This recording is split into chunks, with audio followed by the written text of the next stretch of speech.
All right, everybody. Welcome to Lazer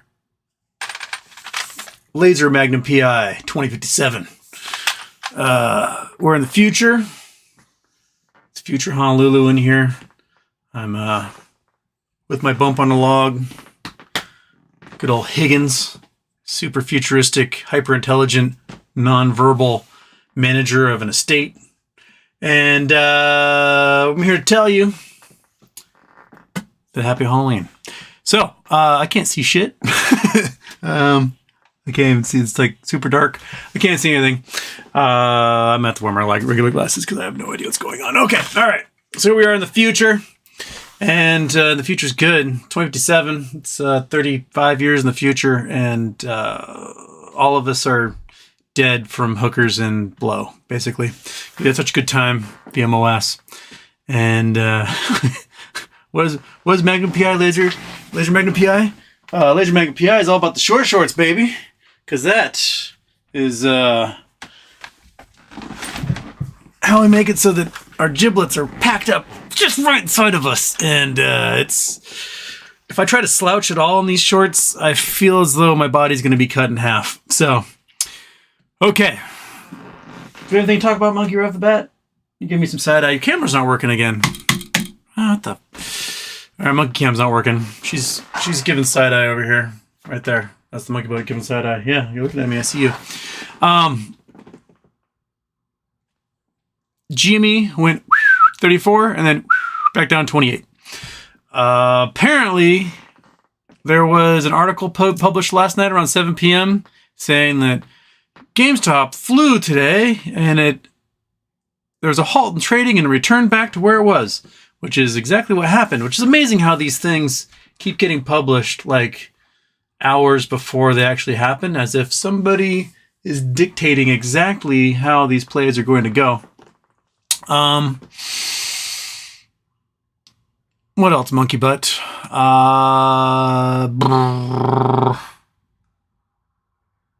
Sears had a notice of effective date for some effective notice dating things that will effectively be noticed that they've been effective.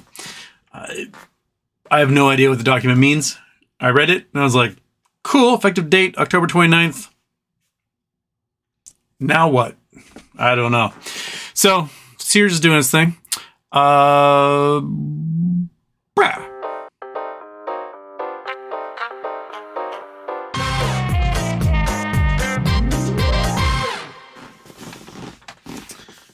Okay, so nighttime off, daytime off. 3 days. Okay. Andrew Stewart, Houston, can you impersonate Harry Carey or Bob Uecker? Harry Carey more easily than Bob Uecker, I reckon. It's a great day for a ball game today. Bob Uecker just had a great voice. And he's just a bit outside. That's the best I can do. Andrew Stewart, Houston, never seen Freddie Mamani's A New Indian Architecture. It's very strange and very cool. Heck yeah, man. That stuff is awesome. We talked about it once on the show, I think. If you guys don't know, The New Indian Architecture... Freddie Mamani, New Indian. It's really groovy looking. These things are just bitching, like out of, I don't know, Mario game? Something like that. Chrome. Turn on the Chrome. Okay. Oops. Gotta turn off the Google Earth. That would help. Shawink. These things are rad. Look at these things. Most of them are like 4 or 5 stories tall. And they're slowly like replacing villages in the outskirts of towns around La Paz in Bolivia. And the insides are just as absolute wacky. They're just so cool looking. So cool. Restaurants, just lots of really, really, really, really bright colors. Yeah, they're cool. I love them. I want to go to Bolivia just to see some of these buildings. And they're just so out there. Like, super gorgeous. I don't know, I dig it. Bright colors, my thing. Okay. tons of fun. So, was that the only action we're going to see in GME this year then, or do you think it'll feed into more price action as the week goes on? Possibly more price action. Wednesday, the FTDs for XRT start coming due, which means they may have to go out and find some GameStop later in the week. The S3 warning that GameStop go parabolic if it hits $30. Well, looked like it was trying to, and then they halted trading, shorted it back down again, and here we are. So, yeah. Scott Paul in Houston, GameStop officially announced partnership with IMX Gaming to bring Web3 games to NFT GameStop Marketplace. Happy Halloween, everyone. Needlex has over 100 million available to give out as grants to game development studios to build Web3 games. If you're an experienced game developer or have a new Web3 game idea, consider applying. Notable games include Guild of Guardians, Illuvium, Ember Sword, WAGMI Defense, and Gods Unchained, developed by X-Magic the Gathering employees. Web3 games are here for everyone. All right. I honestly don't know what Web3 gaming is going to consist of, other than headsets. And that's it. So, I don't know.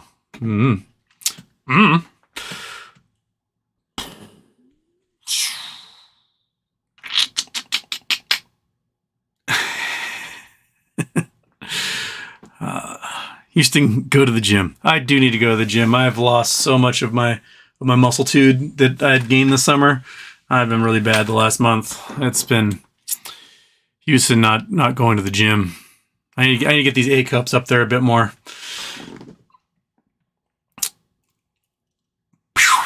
Scott Paul in Houston lining up at GameStop stores for Modern Warfare 2 game launch. Lines out the door around the corner at stores around the USA. Old school, man. Some people just like waiting in lines. Cheers. I mean, they'll sell $500 million in Modern Warfare 2. My roommate downloaded it, and he's had fun playing the campaign. The campaign sounds a little longer than the campaigns in most of the Call of Duties recently, which, like, I think I beat last year's World War II one in like 3.5 hours. That was not worth it. And the multiplayer sucked. So hopefully this one is better.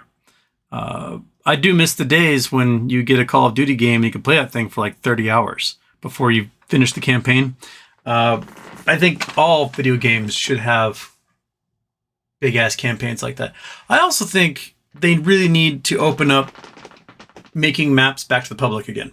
One of the most fun things about Unreal Tournament, Quake 3, things like that, was that you had thousands of maps out there that people made, and you could just download and play them. And that was a beautiful kind of open source fun for everybody in the video game industry. And now everything is downloadable content, and you gotta pay this and pay that, and these microtransactions to death. And it really sucks a lot of the fun out of these things. Just charge me $100 and give me everything rather than just microcharge me throughout the entire year. Just here, take this, and then all the maps are free after that. We can give out map editors again. Sadboy Incorporated, Houston, today's a run-up felt like an options trapped. Dumped my calls when I hit 34 and took a fat gain. Good job. What you do is you dump your calls at 34, you buy puts at 34, and you make another $600 off each one of those things. So you do it twice, because you know they're going to dump it back down again, especially when there's a halt.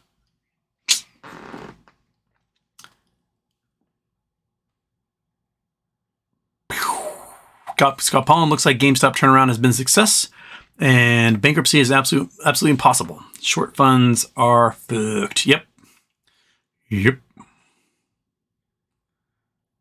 Tammy Thompson, since the price for GME is now under $30, what's your sell strategy now? Exactly the same as it's always been. It has not moassed. When it moasses, that's when I sell. But somewhere up there. Griffin's mom, leave the intros on. No. Houston, you bring us such joy. Thank you for putting on these live shows. You are a treasure, fun intellect. Well, thank you. Make my nipples blush today. well, just as I go to bed to go to sleep, I got the push notification. It's election day tomorrow here in Israel. Wish us luck. Good night. Well, good luck. A lot of elections are going on. Lula won in Brazil, so Bolsonaro is... and Bolsonaro has not tried to launch his coup that he promised. So let's see if he does that. The White House was very, very, very quick to congratulate Lula as sort of a don't you try to do anything Bolsonaro type situation. So, yeah.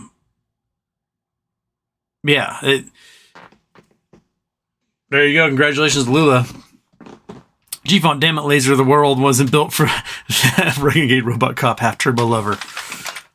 I couldn't find these. I've only found one AA battery. I swear I have like 100 AA batteries somewhere. I have no idea there. But this thing normally makes all sorts of crazy laser sounds and lights up. And I have only AAAs that I could find. So I don't know what I did with all of my AA batteries. I have like a box of those Amazon Essential ones. And if Ernest stole them to put into his game controllers, I just might have to murder that boy.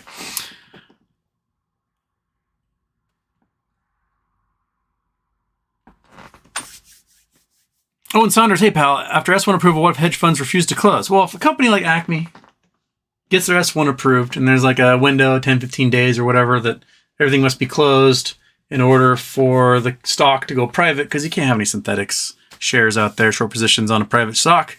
That's illegal.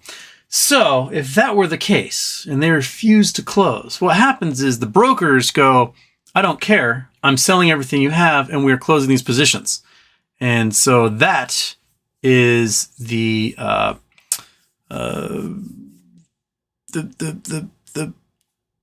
what's the word I want to use, monkey? The incentive for hedge funds to start closing now rather than later when the price gets absolutely bonkers. So you want to do it now. You don't want to be shorting that stock. You want to be shorting a stock like Acme anytime there's an inevitable end date to your fun. You don't want to be waiting. Cabo Wabo Powerball winners buys GME starts MOS. Heck yeah. I mean, we saw what kind of price action doing 100,000 share purchase by Ryan Cohen does. Right? He did 100,000 shares through lit exchanges and the price went. So just imagine what you could do doing, I don't know, 25 million share purchase, right? You could really launch the sucker in the stratosphere. So if any of you win the Powerball, trigger MOAS for the rest of us. Shaka bra. Corey Jones, okay, Smarty Pants. Solve the argument. Is Nightmare Before Christmas a Halloween season movie or Christmas season movie? Yes.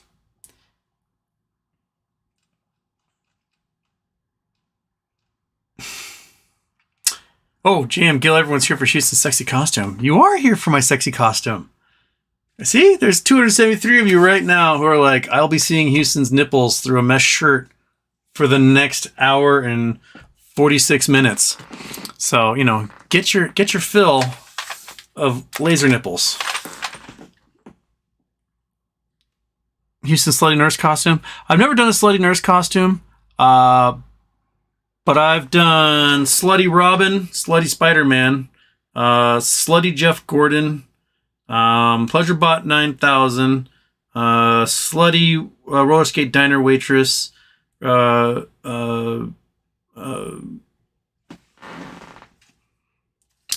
what's his name? Terry the Roller Skating Gigolo from Reno 911. I've done Slutty Roller Derby Girl. I've done Daisy Duke. I believe all men on Halloween should dress as sexy as possible. It's a double standard. The women are expected to dress sexy and the men aren't. And for those of you men out there who are single and you go to a Halloween party, if you're dressed sexy, you are almost guaranteed action. I'll tell you that much right now. I've had women molest me in ways that if I had done that to a woman, I would be in prison as a result of dressing sexy at a Halloween party. So don't be scared. Put on the short shorts, wear a thong, buttless chaps, nipple clamps, whatever it is. Go out there, be sexy on Halloween, and trust me, it'll work for you. Women don't get to see men dress sexy very often. We don't show much skin. We don't accentuate what manly curves we have. And there's something that just comes over them, and they just can't help themselves. It's a true act, man. And you ladies right now, you might be going, that's not true at all. If we're at a Halloween party, your finger would be touching me in places where it shouldn't be. I'll tell you how much right now. And you'll be saying things like, I can't help myself. I just can't help myself. And like, I know. That's what happens. It's nature of the beast when you're this sexy.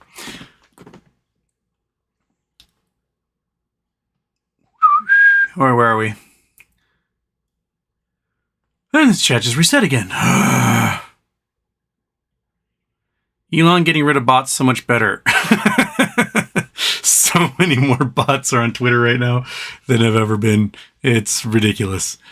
Black Udon, Houston's costume will just be a nice shirt wearing him. Guitar Stuff, happy birthday, Houston. What's the best Halloween candy?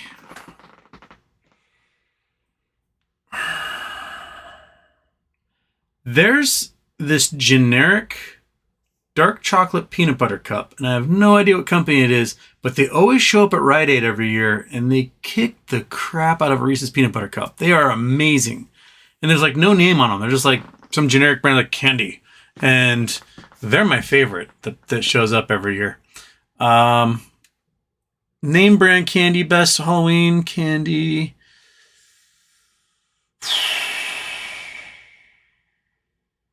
I mean, give me anything in a bag. The first thing I probably need is going to be M&M's. I like me some M&M's.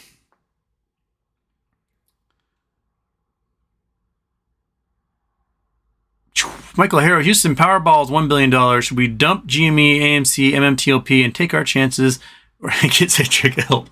Hang no.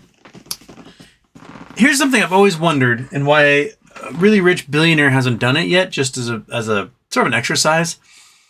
The Powerball is 1 in 175 million, I think, is the odds, right? Something like that. So if the take home post taxes and everything is going to be like $500 million.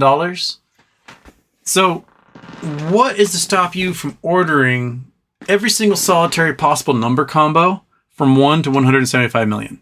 Just get one, every single one. Every single one. You share the pot, you're still going to probably walk with $25 million profit. Maybe $75 million profit. So why doesn't some really rich jerk buy every single solitary, just the world's longest sheet of lotto ticket, and buy every number combo for all 175 million possible combos? And then you're guaranteed to win $1 billion.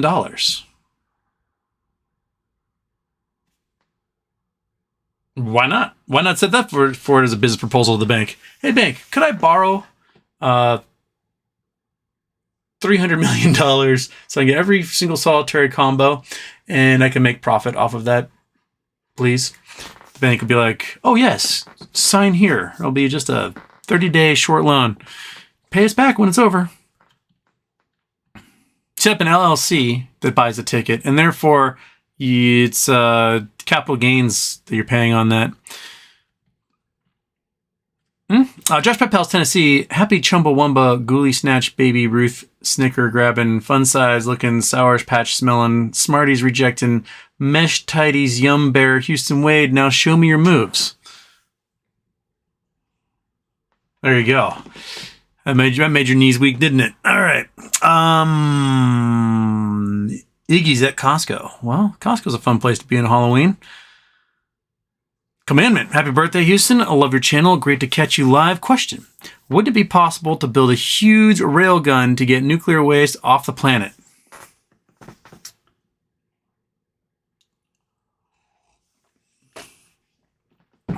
So you're proposing we have a giant railgun, right? Beta railguns essentially use electromagnetic force to shoot something up, much like the accelerated particle in a particle accelerator, but this time you're doing something with significant mass. And railguns are how they're flinging jets off of aircraft carriers now. So you put the nuclear waste in there, and you launch it. To be able to get it off the planet, you have to be able to launch it 11 kilometers per second, which is an insane speed to try and accelerate something through our atmosphere. That's why anything trying to travel at 17,000 miles an hour or more is just going to burn up in our atmosphere, which would probably be a really terrible thing to have happen to a bunch of nuclear waste. So my guess is no one's built a railgun to launch this stuff into space simply because it trying to get through atmosphere into outer space for those few seconds it will be in our atmosphere would probably eviscerate everything and then spread nuclear radiation all over the surface and throughout the atmosphere. So that's probably why we haven't done it that way yet. Meow meow. Just send you some pig ears. They're from Monkey Butt. Do not eat them yourself. Oh, I do actually have a couple left from when someone sent me some. Oh yeah, you perked up on that one, didn't you? I've got... Oh, there's 3 more in here. Oh, is that what you want? Look at those eyeballs. Oh my goodness. Oh, yeah, take it. There you go. So, we could use a refill. Monkey Butt will love it. Yeah, nope, that's it. You just get that one. You don't get any more. You gotta go back up here. Get it. Get it, it's right there. I don't have any more. You just had the one right there they gave you. Get ready for noisy pig ear time. Eat it. Don't just look at me. Yeah, I know you're so happy about it. You can, there you go. All right. Do not eat them yourself. Don't worry. I've had my fill of pig ears. I'm good. Listen to that. That's a happy chew right there. Oh, crunch in there. Yep. Yum, nom, nom, nom, nom. Coffee House Elon hired a staff from Tesla to join Twitter. I'm sure that, you know, the guys that wrote the code that turns off the autopilot nanoseconds before an impending impact caused by the autopilot so that they can then blame the owner of the car for the accident are going to make some great engineers at Twitter. Matthew Bennett, the greatest rapper is Eden. Check it. I don't know Eden. I will have to check it. Colleen Davis, if a certain stock has an end date of trading, then its squeeze can far exceed the underlying stock value. 80 million reported shares short doesn't mean there aren't a lot more shares shorted, correct? Yes, because reported shares are ones that are borrowed and then sold. Unreported shorts involve naked short selling and naked longs and just selling shares you don't have and making FTDs happen. Bill Coyne used to tell us all that bad economic news really scare us. Well, I mean, we've gone over this several times, so if we want to do it campfire style, you'd be like, there's a time when all the food on Earth wasn't getting sent out of the Black Sea and no one could eat. And then the Chinese real estate market was collapsing down to zero because, well, there aren't any women and they spent too much money building crap that no one wants. That is a good crunch, bud. Just laying in there. You're redlining the microphone right now. Oh, just beautiful. Beautiful. Beautiful. I almost want to put this thing down there and just get the microphone right next to her just gnawing mouth for all of you. Where was I going? I was telling a story and I got distracted by Crunchy Dog over here. So delicious. Interest rates are going crazy, and inflation is going crazy, and Europe is freezing to death, and oil prices are shooting through the roof because oil companies are charging way too much for the oil that they're shipping out, and diesel prices are going bonkers because there's not enough natural gas to distill diesel, get the sulfur out of it. And the U.S. government's now paying $1 trillion a year in interest on their debt because bond rates are so crazy high. But the bond prices themselves are collapsing because no one has the money to pay for them, and you don't want to buy bonds even though the interest rate's really high because the interest rates are below that of inflation. So it's a negative investment for you. And then there was a hook in the car door. There you go.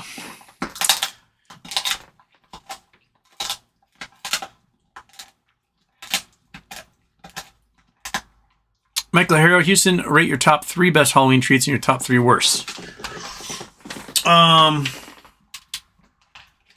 3 best. Hershey Special Dark, because you gotta go commercial, because that one's gonna give you the fancy candy on Halloween. Hershey Special Dark, M&M's, Butterfingers. 3 worst. Tooth floss, apples, and candy corn. Those are 3 worst. Maybe something with coconut. I'm not a big fan of coconut, so like Mounds, Almond Joys, those things don't really do it for me.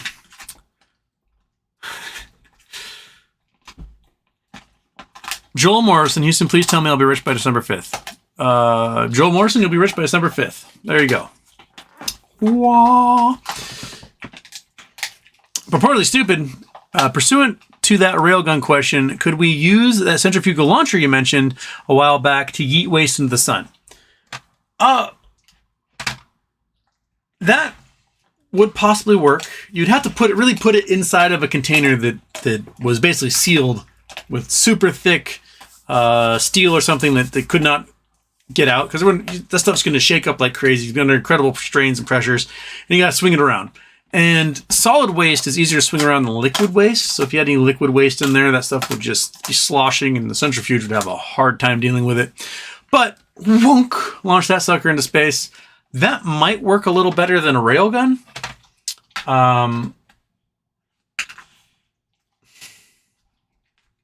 Whatever container you're going to put this nuclear waste in, you're really going to have to make it super aerodynamic. And it's going to be a large portion of its mass is going to be the container that it's in.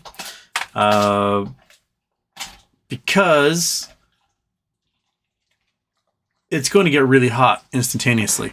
All they've done with the big centrifugal launchers they've had so far is they've launched like solid blocks of metal into space. They have not attempted anything with electronics, special parts, nuclear waste.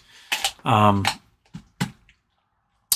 the material they launch into space that has radioactive are the ceramic batteries that they use for deep space probes. And those ceramic batteries are basically ceramic with nuclear material in the matrix of the pottery, the battery, and it provides heat, and they usually draw energy from that heat for electricity to operate the radio transmitters and the measuring devices and observing remote sensing machines. And they do it in those ceramic batteries because if there's an explosion that happens, it doesn't spread the waste everywhere. It's locked up in the matrix of the ceramic pottery. And so it would just rain down and just be a little chunk of ceramic that's slightly radioactive versus like gasifying the atmosphere with a whole bunch of atomized uranium. And I'm pretty sure nuclear treaty kind of limits what type of nuclear materials you can put into the atmosphere. So we have to look into international law and see if we could launch nuclear waste in space. I mean, Superman 4, Superman did it, right? He took all those bombs and just threw them into the sun. So maybe what we need is not a railgun, not a centrifugal launcher. We just need a Superman to do it all for us. I'm not sure what he gets paid, but he can do that for us. Damn, that beard grew quick. I've got to grow a decent beard. I mean, I'm going to shave this off tomorrow and then be clean shaven all day tomorrow. And then it starts growing from there. So then we'll do our goofy ass facial hair on December 1st. Hey, Houston have considered maybe wearing a bra. I got a couple from Halloween's Roller Girl Halloween from a couple years ago. I got one I can wear if I need to. I miss the beard. Don't worry. The thing about beards are transitory. They come right back.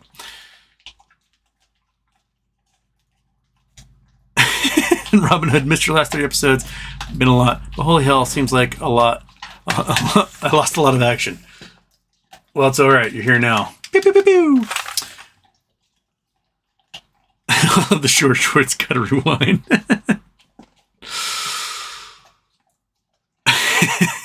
Horse Feathers is more of Houston Wade than we ever might have hoped to see. You're welcome. Drink it all in, because Wednesday we'll be back to just a cool shirt. Chakuseki, happy Halloween. Hope you made some quick cash with weeklies on GME this morning. I did not, because everything I have was currently locked up in Apple puts that are worth nothing at the moment, and no one wants to buy them from me. So I couldn't make any plays, and here I am, stuck. That's all right. Such is life. Can't win them all, or many of them to begin with.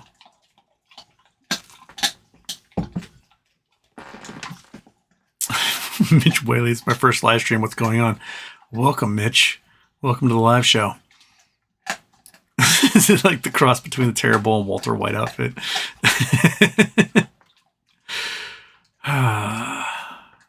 Next year, you need a Vincent Price voice to introduce you on Halloween. Oh, I miss Vincent Price in his intros for was it Mystery Playhouse or Masterpiece Theater? Didn't you do? Yeah, Masterpiece Theater.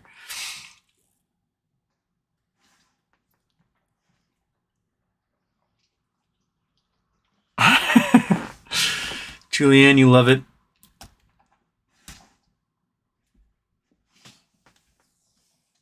I'm not your friend. Aloha from Wahoo. So SC Partners is full of crap. Apparently. It's hard to go parabolic when they halt the trading and shove it right back down again. So I mean, they probably saved some of those tens of millions of shares they picked up last week and use that to short some stuff down.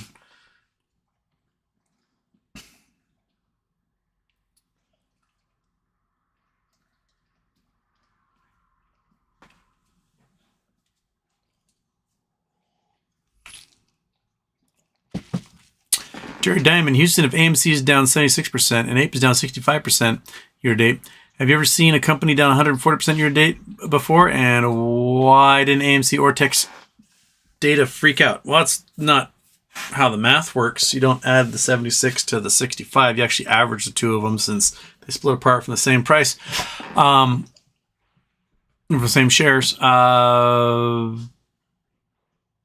But it's a heavily shorted stock. It's been down like this before, right? It was trading at, let's see here.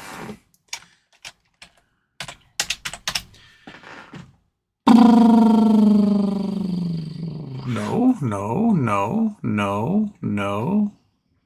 not, why aren't you giving me, just give me theaters, man.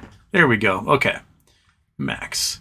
So, AMC was at $34 in 2017, and then it was dropped all the way down to $2.33 by 2021. So it went down 90-something% in that time. And even between 2019 and 2020, it had dropped 87% in that time. So, you know, it's done it before. Right now, it's definitely at a bottom, that's for sure. But you know, how else are you going to squeeze it unless you rocket it, right? So there we go. So here we are, 2017, $33.50, all the way down to $2.14, January 8th of 2021. Big ol' squeeze-a-majigger. And we've had a steady decrease ever since. But a lot of this decrease right here was spinning off the ape share from the rest of it. So big drop in price then. It happens. I mean, the real question is, will Adam Aaron dump a whole bunch of ape shares before it can squeeze? And that's the real question. Will he do it? And if he does it, will he do it smartly, or will he do it in a way that actually hurts his investors? And I'm sure we'll find out. Jason Blackwell, Houston, what's the difference between a hippo and a Zippo? One's really heavy and one's a little lighter.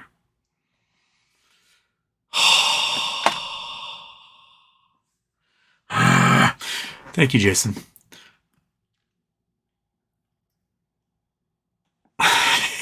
Dave Mauricio, looking good, Magnum. The shorts made me roar. Carlos Valesco, is 2057 up in this house? Everyone's wearing see-through jerseys in the future. Mookie123G spent a ton of time playing Unreal Tournament back in the day.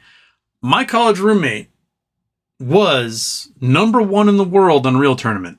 He was the top player on Earth on Unreal Tournament, and he was going to Unreal like gaming tournaments around the world before anyone had ever heard of it as like esports. And when he basically paid his rent through his winnings going to these tournaments, he'd be like, I got to fly to San Diego this week and I'll be back. And he'd come back and be like, hey, how was San Diego? He's like, bullshit, man. Like, what do you mean? He's like, I only got third place. Okay, what's that mean? It's like $25,000. I'm like, why aren't you taking me to dinner right now? But we would set up servers in our house of Unreal Tournament and of Quake 3. And he would just mop the floor with us. Absolutely just murder us. And it wasn't even fair. I didn't stand like I'd spawn, die, spawn, die, spawn, die, spawn, die, over and over and over and over. But if I went online and I played the regular schlubs out there, I was a force to be reckoned with. The ability of me above everybody else playing Quake 3 on the internet I was like a god. But his skill level above me was the creator of the universe, and I don't know how someone gets that good at something. You got me, man. If I managed to kill him even once, I was like, holy shit, this is the greatest moment of my life. Man, I like the Unreal Tournament. Meow meow. When does Citadel announce their quarter 3 financials? I don't know. When does Citadel? Citadel Q3 earnings.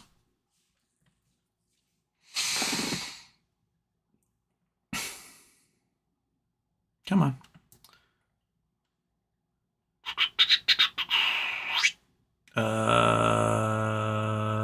That's the estimated earnings. That's not what I wanted. Go back. Nope. Economic Times. Nope. Quarterly results. That's what we want. Nope. That's the same. It took me to the same website. Go away. Report data. There we go.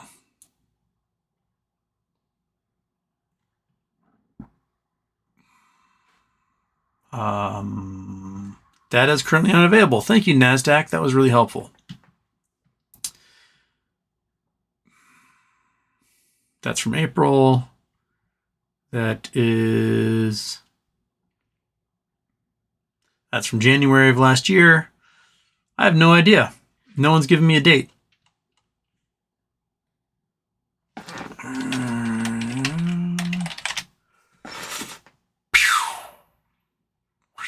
Earnings forecast. That's the SEC.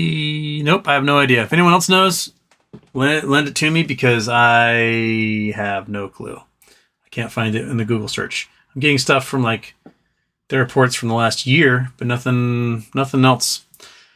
Meow meow. Oh, that's the question you just asked. Don Caesar Shadem, you've given your thesis on Highcroft previously. Lately, apes are geeking for HYMC again. What's your current assessment? Did something happen, or is this wishful thinking? There is gold at Highcroft. There is silver at Highcroft. There's quite a bit of both. The problems are twofold. One, where they've done the drilling to find the new high-grade ore is going to take probably a couple $100 million investment to be able to blow up enough rock, dig it out, and process it. But at those grades, they'll definitely make a profit. The other problem is that the bulk of their gold and silver is tied up in sulfides, and those sulfides take a crazy huge process at a metallurgical site to take all the sulfides out, take all the other metals out, and get the gold and silver by itself. And the investment into a facility that can do that is going to be $1 billion. And they don't have $1 billion to do that. I don't think they even have the credit rating that would allow them to borrow $1 billion. And I don't know if a bank has $1 billion to lend them to do that right now.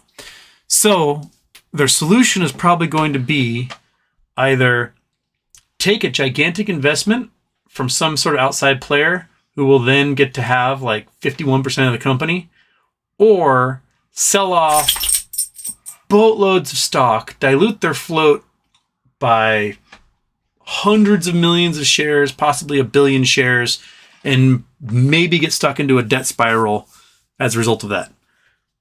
Just so they can get enough cash together to build a metallurgical site to do that work. And the fact that they don't own the drilling equipment themselves, that they had to pay somebody millions of dollars to bring their stuff out and to do all their drilling and assays, they should, a mine their size should have that equipment on hand at all times.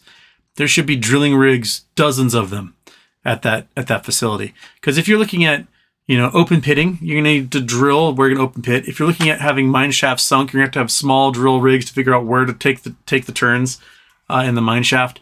And it blows my mind they had to hire someone, pay them millions of dollars to come out and do drilling that they should be able to do themselves. That doesn't give me too much confidence that they got enough infrastructure in place to do this job. There's a reason why several different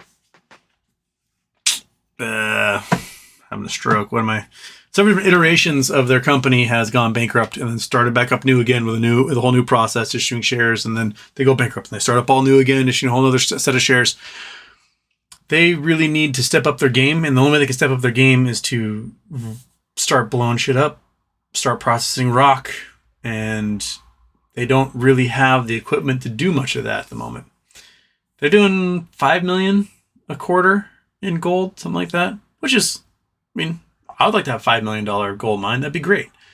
But if I'm only doing $5 million a quarter in gold and silver, the stock, there should only be like 1 million shares of stock out there. And, not however many, I don't know how many, 300 million or whatever is that they have. That's just too much, and it's too low a price. Need more. You need more.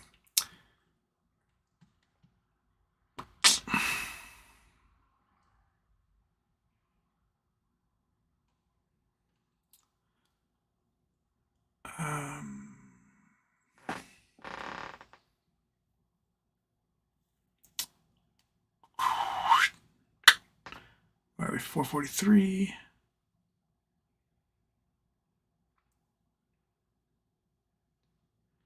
Christopher Chris, do you think Adam Eric keep in his pants and wait to dilute until after T90 date? Man, that is really the big question. Now, if he does find like a big angel investor type group to come in and take those shares, like there's rumors that they're going to sell those 480 million shares to Disney and then have a partnership with Disney from that point forward, as Disney will become a part owner in AMC and whatnot. I could see that happening. Why not? It would behoove Disney to hold on to those shares so they could have a voting power, and then they probably wanted to do a merger and combine the two shares into one again and so on. But if they just sell it to like a short hedge fund or a bank that's responsible for like closing positions or covering positions, I don't think it's going to help investors very much. If they sell it to somebody who's going to keep it, then there still is a gigantic number of shares that are short and insiders that can't sell. So that may not affect things in the long run. But I'm very curious to see exactly how that stuff will get sold. And if they sell it for $10 a share for 484 million of them, then fantastic. You just paid off all of your debt and you're now debt free. Woo! That's good for investors. But if you just sell it to the short hedge funds and then the price goes, then that's it. Squeeze is over.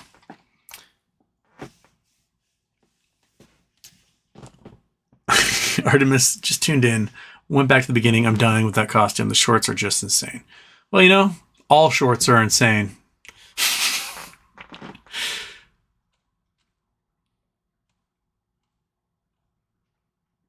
Where am I? Okay, Artemis. Where'd you go, Artemis? I missed you. There you are. Danjo the Banjo. What's the trick to buying the stock that rhymes with MMTLP? I called Fidelity twice today. Still can't buy it. Go and try again tomorrow. If you want to buy a stock that you need like permission to buy, you call and you argue and you argue and you just be a giant pain in the ass until they finally let it go through. That's what you do. Now, hoping they wait until my next paycheck and they can hammer it back down again. I can pick up some more.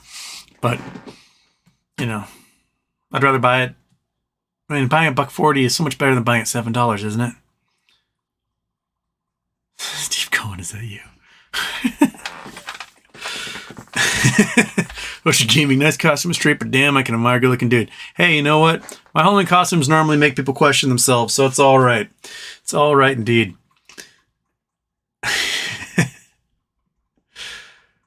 Houston, have you ever seen The Wire or True Detective? I've seen The Wire. I saw the first season of True Detective. I haven't seen the other seasons of True Detective at all. Show PG-13.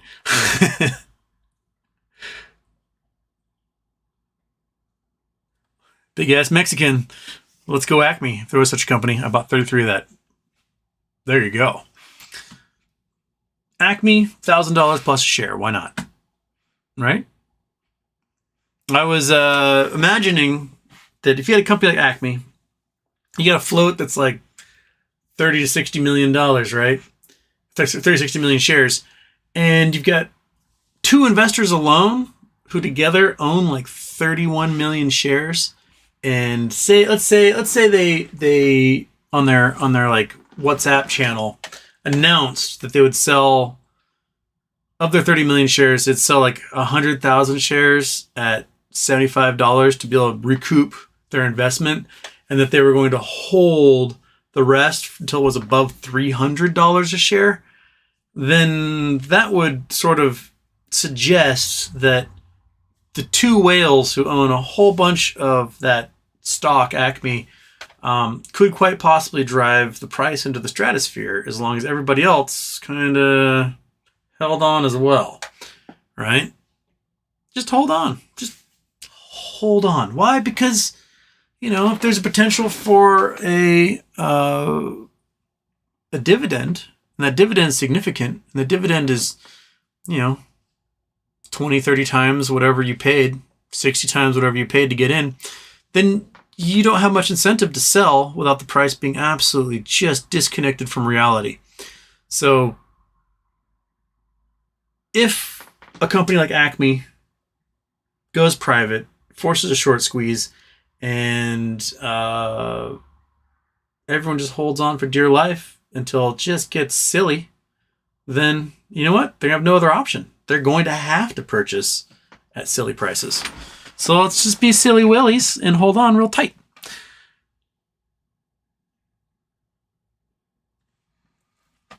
David Horrigan, Houston, I love the outfit. Do you think Ryan Cohn will purchase the rest of his shares when they are 91% DRS'd? I don't know.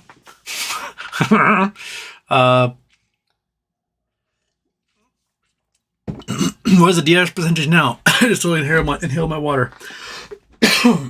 Drinking? We'll try to ask a question. More like Magnum PI. Okay. Every few months on the show, I try to see if I can breathe water like a fish. So far, the answer is no. I cannot breathe water. What is the DRS? But I don't know what the current DRS report is for that thing. Scott Chocolate, what's your estimate of short sales of Acme? Well, I mean, let's say Acme was all the way down to like 21 cents at one time before they went through a weird merger with another company. That would suggest that perhaps all, if not most, of their entire float was shorted. I mean, how's it going to get a stock down to 21 cents? There's no other way. Just you got to push it down, and you got to push it down with force, and that force is probably going to be naked short selling and just FTDs like crazy. And a lot of those FTDs got turned into Acme shares when they were their previous company. Everything switched over. And so now they're all short on these Acme shares.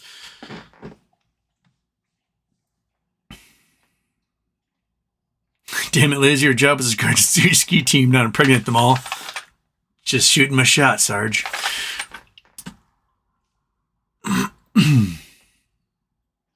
Dark chocolate M&Ms. Those are very good. Yes. I can go with those.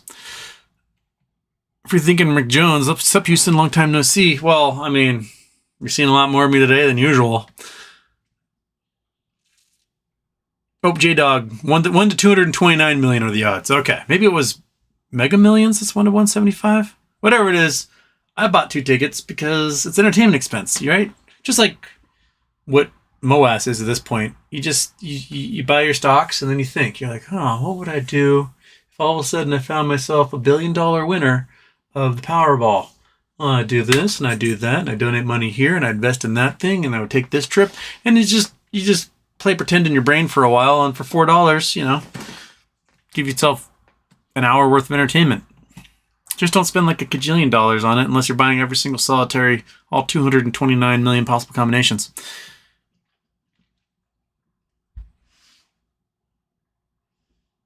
Dan Margelo, Houston, what do you think we would find if a third party audited the lottery?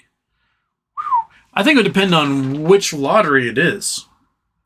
We've had corruption cases in the past where people, related, at least through friendships and things, have been repeated winners of state lotteries. We had the scandal with the McDonald's monopoly, where the mob got a hold of the guy who's responsible for putting the boardwalk monopoly tickets into the supply of containers. And they knew exactly who was going to win, and it was always somebody related to the mafia for like a decade. I think a bunch of people went to prison on that one.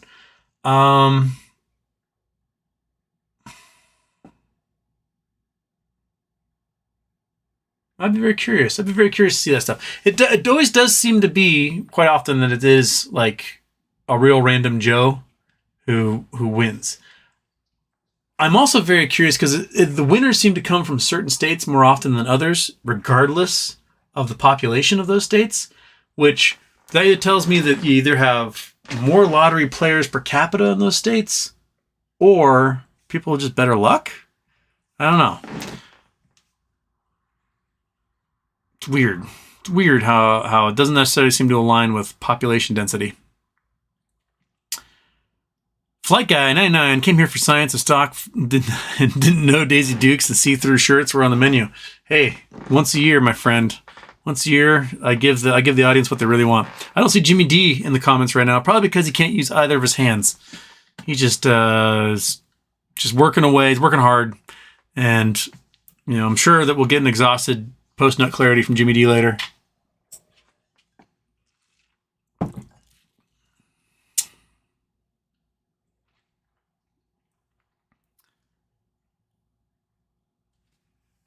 It would take too long to buy the tickets. That's the thing. You'd have to set it up online, right? To pick all the numbers, like millions of them, and then enter. And then the amount of time it would take to print out the one ticket you'd have, right? You go through like millions of rolls of tape to get through them all.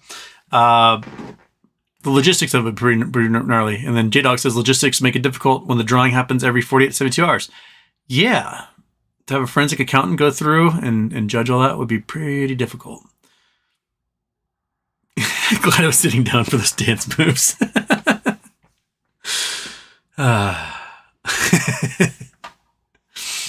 Disney Market, what's up? Happy Halloween. Happy Halloween, Disney Market.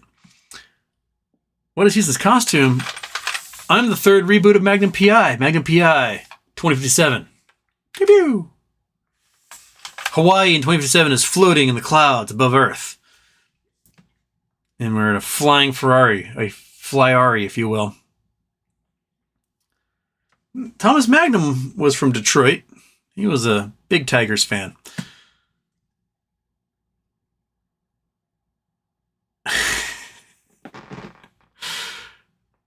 Anyone else I see how much looks like Steve? Does Steve Cohen look like this? I have no idea what Steve Cohen looks like. There's Stephen Cohen, hedge fund manager. Yeah, let's I don't look anything like Steve Cohen. You kidding me? Look at this dude. This is Steve Cohen. Dude doesn't have a mustache. I mean, I do have male pattern baldness happening, but it's not at the rate that Steve Cohen's been suffering from it. Not at all. No, I don't look anything like Steve Cohen. But I wouldn't doubt if Steve Cohen wants to look like me. I wouldn't blame him. all the money in the world, and he still looks like that.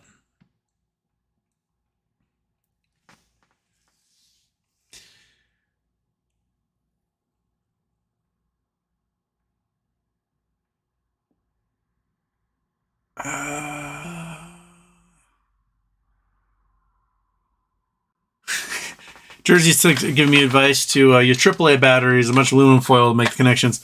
I really didn't have enough time to do any of that today.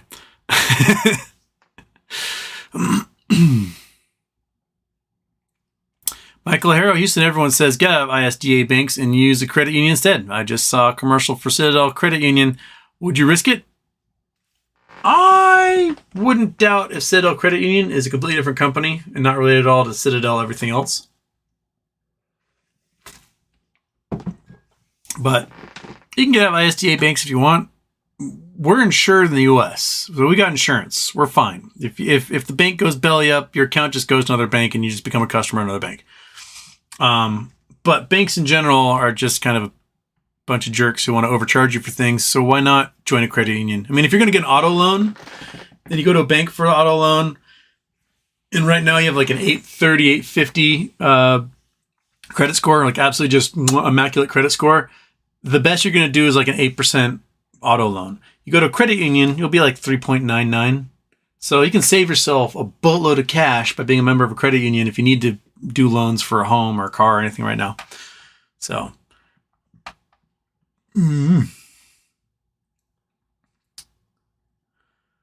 Prontal. If an atomic bomb explodes in the vicinity of where we live, what are the chances of long-term survival based on distance from the epicenter and what preparation actually helps? Unless you are deep underground and you're near the epicenter, you don't have a chance. It'll just cook you. That's it. If you are, depending on the size of the nuclear explosion, if you are within 1 or 2 miles and you are not underground or at least behind like a 20-inch concrete wall, you're probably going to get cooked or torn apart, whatever. The fallout is really gnarly. If there isn't too much in the way of wind, it's a pretty calm day, you're going to get fallout directly on top of you of just radioactive ash, and you're going to die from radiation poisoning, and it's going to be just agonizing. And it's not going to be super quick, but slowly your insides are going to get liquefied, your skin's going to peel off, you're going to go blind from radiation poisoning. It's not pretty at all. So in the making of the atomic bomb book, they spend 1,000 pages talking about the history of all the scientists involved, the making of things. But there's a giant section that is the results of dropping a bomb on people in Hiroshima and Nagasaki that is some of the most gruesome accounts of anything you may ever have to read. And it is horrible. And those bombs are a fraction as powerful as what we've made since then. 10 kiloton is a gnarly explosion, but if you got stuff that can be 10 megaton, 100 megaton, stuff that can, theoretically make a crater the size of Texas, like those things are just, I don't even know how anyone would survive them. Right, Monkey Butt? You want to get up here. Right there. That's what you want. I can tell from the way you're looking at me that you want to be a little Palpatine. There you go. There you sweet little dog. Yes. Did you enjoy your pig ear? It's all done. You cleaned up the floor. Good job. Excellent. Good job. Good job, Higgins. Or it could be Apollo and Zeus at the same time. She always seemed to have a problem with Dobermans, though. She looks at Doberman. She's like, I don't like that dog. I don't want anything to do with him. It's okay. All the ones you've ever met are really nice. You just find them really... It's racist is what I think it is.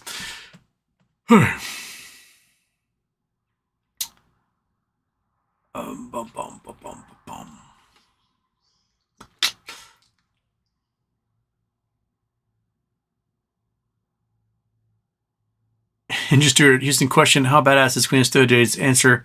Very badass. I mean, you answered your own question, so why'd you even ask it, dude?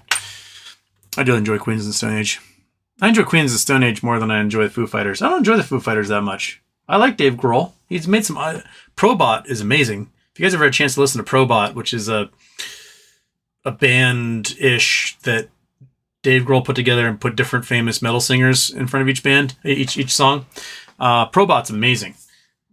Foo Fighters, I just find like there's no cadences in the Foo Fighters music. It's just the guitars, and there's not a moment for you to like, I don't know, catch a breath. Just doesn't tickle me the right way. Dave Grohl as a person is fantastic though. Fresh pot. Ideas Matter 7707. Houston back to the 80s with that shirt. I remember wearing one football practices. Those and the tearaway jerseys, those are real big. The dudes love the tearaway jerseys, like wearing them to class and stuff in the 80s. Just tight little jeans, tearaway jersey. Get into your IROC Z and head home.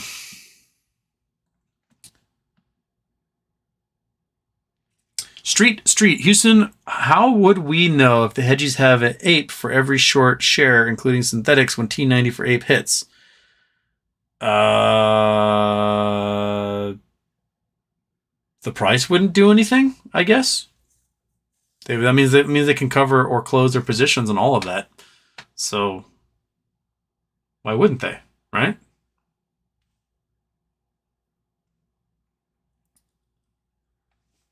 Doge to the moon. I haven't even looked at Doge in a year and a half. 13 cents. What's it been doing here? It went from 6 cents up to 13 cents in the last couple of days. Look at that. It's doubled. Well, you guys can't see anything. Well, look at that. We had no. So from October 25th to today, we've got ourselves 13 cents. It's giving it as November 1st already, but Google, it's only November 1st for people who are on the other side of the date line, not for me. Whatever. Okay.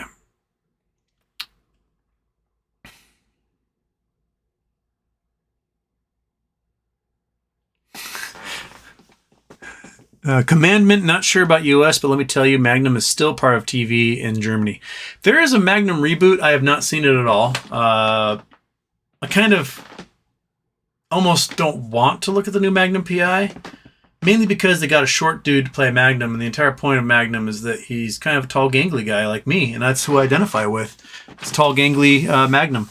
But I've seen every single episode of the original Magnum PI several times over. I got the DVD set. Monkey Butt destroyed the DVD set on like her third day living with me. Just tore the thing to shreds. But I still have it on the shelf simply because, it's a memory right now. It serves a purpose that I could forever remember Monkey Butt as a puppy destroying things and murdering my Magnum PI DVD set while I was in the middle of watching it. What a guy. That's why she's playing Higgins right now. She's just a good dog. All right. Good dog and a tube blanket. That's you.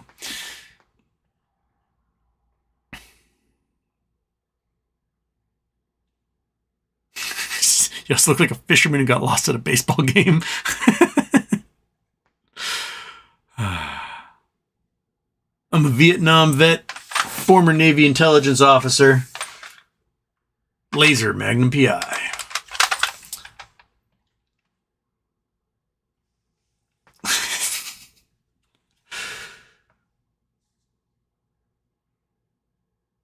The revolution 15 years ago, 5th place would get you Bitcoin and PC tournaments. Damn, son. Get yourself $10 worth of Bitcoin.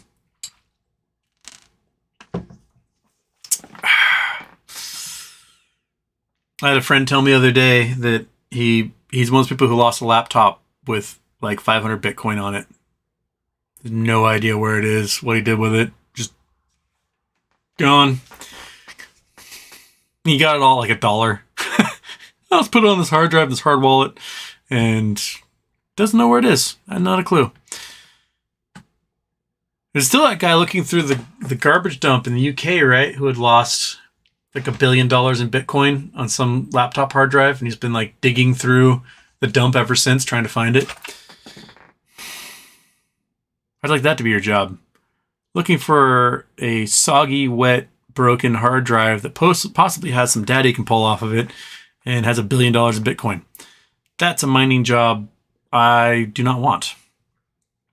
I once lost $600 in gold in the bushes, and I gave up looking for it. I had smelted some, dropped it in a pot, went to pour the pot out, and I completely missed the colander I was pouring everything into, and I had it set up on top of these like shrubs and just dumped the thing into the bushes.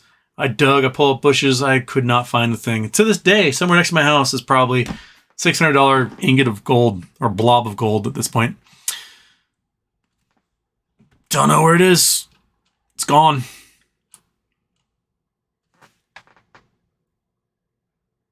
Auditioning for the village people.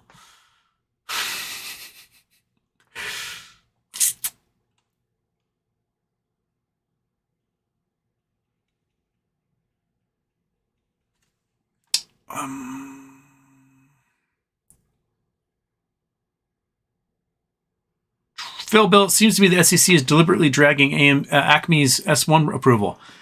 That could be. If the entire goal is to avoid market collapse of some kind before the election, you got to hold out for one more week. Got 7.5 days to hold out. And the Fed and all of the agencies, their goal is to make sure that the market doesn't crash in the next 7 days. That's it. And after 7 days, after the election, they can be like, all right, do your thing, go hog wild. And, maybe we'll get approval next week for a company like, anyone's SE, S1. Got to get some approval later.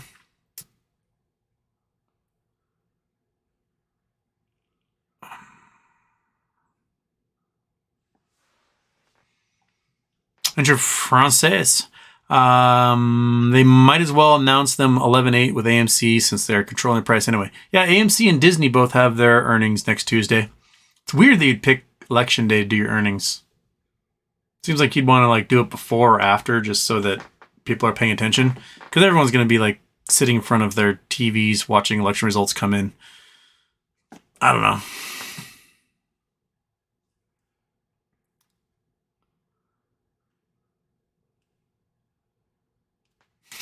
Julian, if I could create stocks out of thin air, I'd be crushing earnings too.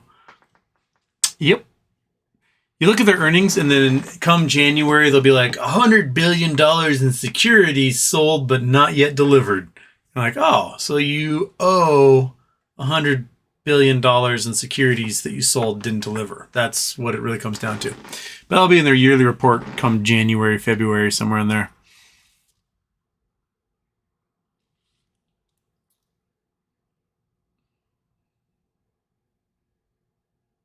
Jason Sharp, oil companies don't own their own mining equipment either and have plenty of RSS to buy them if they wanted. It's tax write-off, number one. Number two is seen by outside investors as a third party. That's true. It's really interesting, the shying away from vertical integration that companies seem to do. But if you're a mining company and you're actively making holes in the ground to mine for stuff, you need daily drills to be happening. If you're doing open pit, whatever, just kind of scooping everything out of the ground, you do need to know where to open pit. But if you are planning on doing tunnels, you need to know up to date by the day which direction to take those tunnels. And you need drilling equipment to do that. And if you don't own that drilling equipment and you're paying a third party to do that, you are paying a fortune. Why? Because look at it this way. The drilling rig that HYMC used to drill the holes they did, they spent $3.5 million doing that. You can buy the drilling rig for $500,000 and have your employees that already exist do the drill. It wouldn't cost you. You'd save $3 million on that. And for a company that needs as much cash as possible, why are you wasting $3 million when you don't have to? Why are you paying someone else to do what you can do yourself? That hurts you in the long run and adds to the debt you're already amassing. So I don't think that a mining company, especially one that has a giant footprint like HYMC, should be renting equipment that they should probably own themselves so they can be nimble and quick and figure out where everything is. Plus, then you have an asset you can sell later because someone will buy a used drilling rig for $400,000 after you've used it for a few years. What's your take on the GME halt? Same as every halt. It was planned. It was totally planned. They knew about it ahead of time, and they did it. They executed their plan perfectly. Got us. Can hedge funds file for bankruptcy? Yes, but due to the nature of their margin, the prime brokers are responsible for the debts.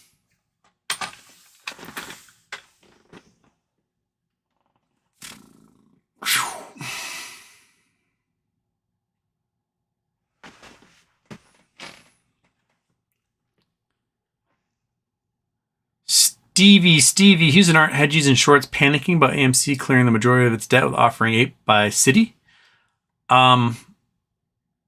Apparently not. I mean, the hedge funds, I think, spend so much time during the day trying to figure out how to survive that they just take the new information as it comes. Remember, they're shorting thousands of stocks. They aren't shorting just one or two and having to pay attention to those. They have to have experts on multiple stocks at any given time because they're shorting 10,000 stocks. And if they're shorting 10,000 stocks, they don't have 10,000 employees. They don't have someone dedicated to paying attention to that one stock at all times. A lot of times, I don't think the hedge funds are even knowing what's going on. They're just like, oh, short this stock because that's what we do. We short stocks. And they short it without really any thought, consideration, care, because they had a foolproof plan for so long that was you produce enough FTDs and enough naked shares, you drive the price down regardless, and you win. And right now, that's working against them. And I think that they're desperately trying to figure out how to survive each day. Try breathing water again. I can try breathing water, and it never seems to work too well.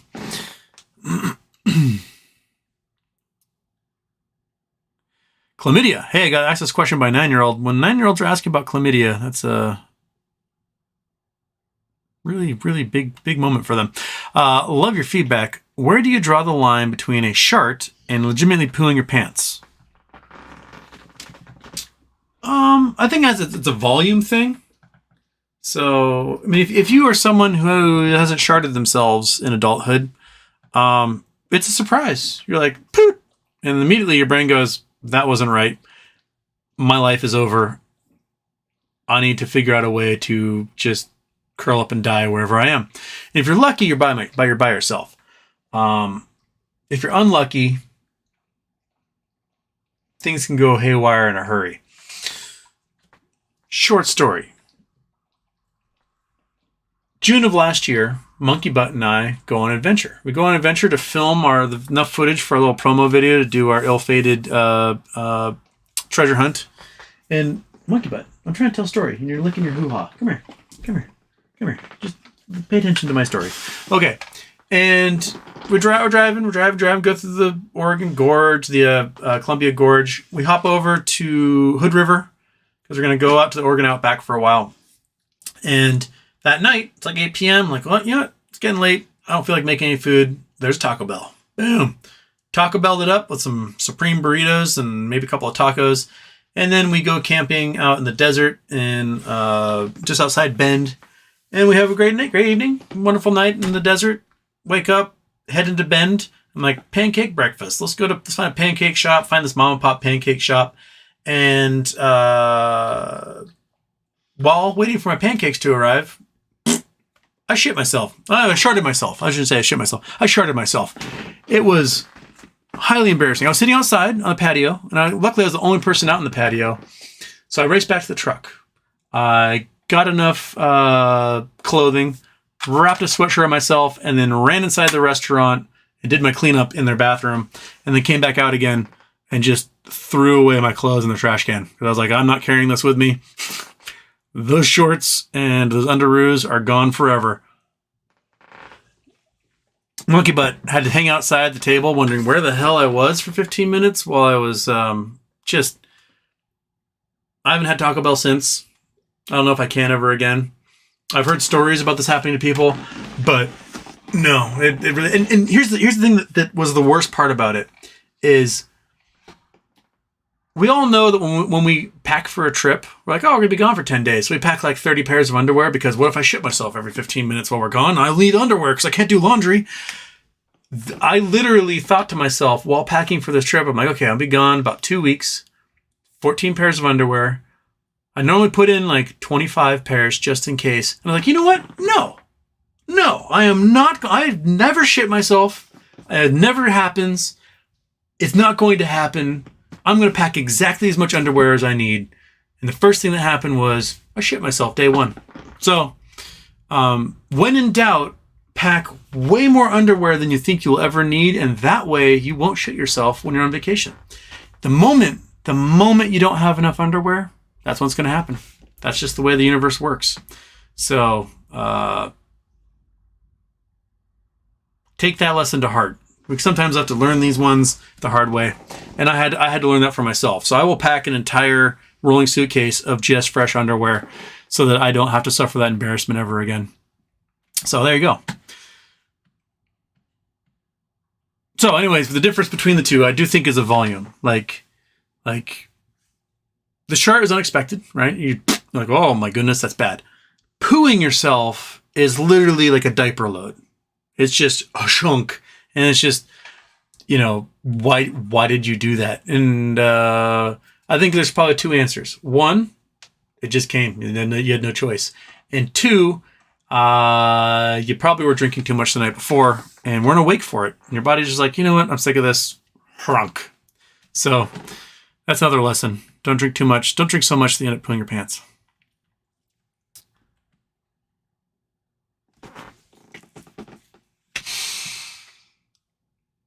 Danjo the Banjo, how the hell does GME get halted for a 5% move, but Amazon dropped 20% last week with no halt? Aren't these halts 5% moves? Smoking gun that there's obvious crime? Who halts? SEC.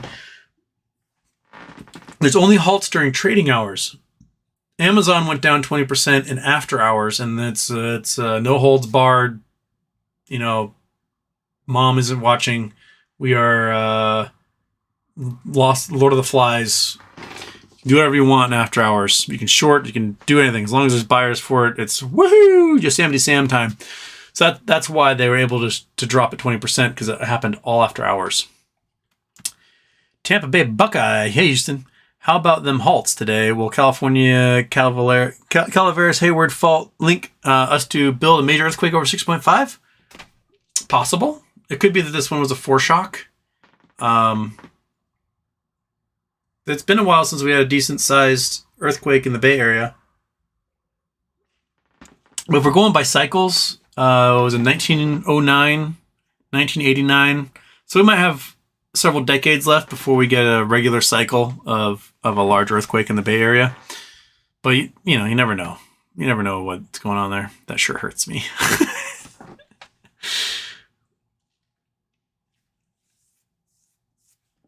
Limit 22.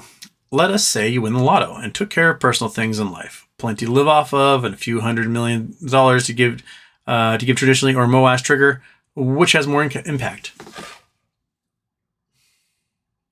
Okay. We're going to go back to Houston's original lotto thesis. So when's the last time I was at $1 billion? Like last Christmas. So it's been a while. We haven't talked about the plan for lotto winnings. Okay. If you win the lotto, you tell no one. You get yourself an attorney. You get yourself an attorney who's probably a wealth management expert, someone who's dealt with cajillionaires in the past. You find yourself a good one, and you say, hey, we are going to form an LLC. And that LLC is going to own this lotto ticket, right? You may have to make it a LLC in, I don't know, Caymans, British Virgin Islands, whatever, Belize. And that company owns the lotto ticket. And you're going to go with your lawyer to investment banks, commercial banks, whatever. Go to Wells Fargo, go to Chase, and you say, hey, we need to talk to someone who's an acquisitions manager at this giant bank, and we've got something we want to sell, and it's worth $1 gajillion. So you're going to go and you're going to set up that meeting and you're going to talk to them. And you're going to say, hey, you're going to buy our company. You're going to pay us for for the assets that are owned by this company. And those assets happen to include a winning lotto ticket worth $1 billion. And what you're probably going to do is you're going to sell that ticket at a discount, right? Because remember, the $1 billion is a payment over 20 or 30 years of annuities over that time that adds up to $1 billion. And those annuities get smaller the higher interest rates are.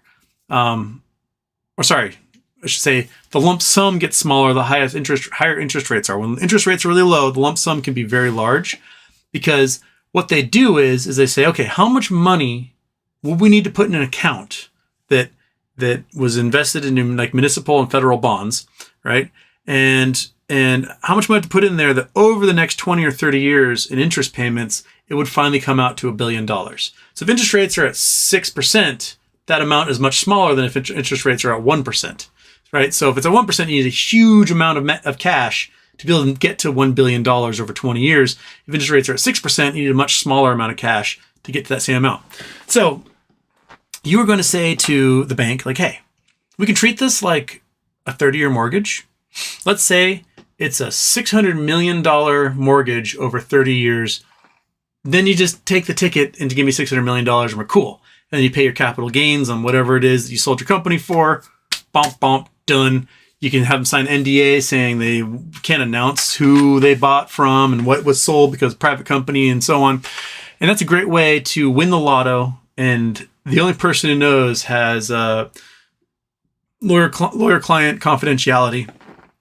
And you can waltz off in the sunset if you want as an anonymous multi-hundred millionaire. Okay, so now you got your money. You got your money minus your smaller taxes because now it's all capital gains from the sale of that LLC you had set up. And you have yourself $540 million or whatever. So you're $540 million. Now what do you do with it? Well, in this market, if you want to 10x that sucker, you would buy $540 million in SPY puts, right? Because we know the market's going to crash super hard the minute they let their foot off the gas pedal.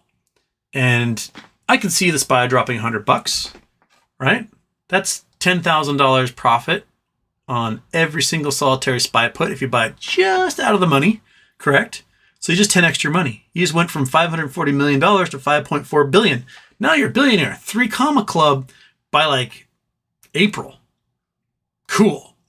You could take a chunk, do the whole SPY puts thing, take a chunk, put it into the DRV inverse mortgage thing, maybe 100x on that one. You could, buy Acme, really put the screws to everybody. There's a lot of things you could possibly do. You could do the whole whale trigger MOAS with GME. Buy yourself $100 million in calls for GME. They're spread out over the next year at various levels, and then start buying on the open market. Start buying shares open market, and every single solitary time the price gets to a point where your calls are on the money, you execute. Bam! All of a sudden, 10 million more shares are needed at that moment. Okay, and then you get, price goes up from gamma, and another level goes in. You don't just trigger the shares that are due next week. You trigger the ones that are a year from now. Execute. Bam. And you could personally cause MOAS to probably happen with something like that. So, yeah. There's a lot of things you can do with that. And once you're in the 3 comma club, well, you set up your foundation and you do all the good works. You donate to your alma mater. You build the baseball fields. You find people who are down on their luck and help them out. You donate to your charities. You set up your own charities. So you can do lots of money, lots of stuff with that money when all's said and done. You can be like Patagonia and who's the other guy, Monkey, the one that set up the $1.4 billion political action committee money thing for the Republicans. You can do that, and you can buy campaigns for the rest of your life. A lot of power in it.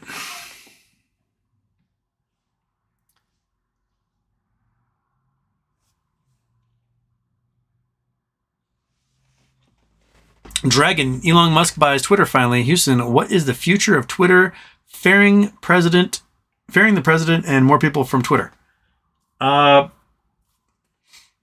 Well, what we saw almost immediately was a huge rise in really, really just awful racist posts. A lot of new accounts formed specifically to be as racist and awful as possible. And we might see that for a while. Elon claimed that moderation hasn't changed, but he fired the head of moderation, and racist attacks on Twitter went up 500% overnight. His biggest problem is that the interest payments on his loans to buy Twitter outstrip the revenue of Twitter. So he's looking at, with the revenues, if he had repeated revenues of this year, next year for Twitter, he would lose $600 million a year on Twitter, and they would drain whatever little cash they had left, and it would be an insolvent company. And he would have to sell his own personal property to dump it into Twitter in order to keep the company going. Because he's looking at a couple $1 billion a year in interest payments. Currently, prior to the whole debt thing, prior to the whole buying Twitter, all of Twitter had $40 million in debt payments for an entire year. $40 million bucks. That's all they paid. Now they're looking at a couple billion. Oops. On top of that, if Twitter doesn't do anything about all the real racist Nazi people that have suddenly flooded, and they had their own little Nazi problems before, but now it's very overt, and it doesn't seem like the moderation is doing anything about it, then advertisers are going to pull their advertisements. And if advertisers are pulling their advertisements, then you don't have any revenue for Twitter. And if there is no revenue for Twitter, then all of a sudden you're not just losing hundreds of millions of dollars a year, you're probably losing billions a year on the purchase. And Elon's response was, well, we'll just make the blue checks pay to be blue checks, $20 a month to be a blue check. All the blue checks are like, I'm out. And even then, if all the blue checks had done that, $7 million a year in revenue, like, okay, $7 million a year in revenue. And that means you're only like $2.4 billion short on your interest payments. When you're buying a platform like Twitter, you're buying the users. That's what you're paying for. And if you're paying for the users, you're paying for the moderation. Those are the two things that make Twitter valuable. And if you alienate a whole bunch of the users and you get rid of the moderation, then what? What did you pay for? What did you just pay $44 billion for? Right? There's a great article that was like, welcome to hell, Elon, describing that. I retweeted it on my Twitter. He's really between a rock and a hard place on that one.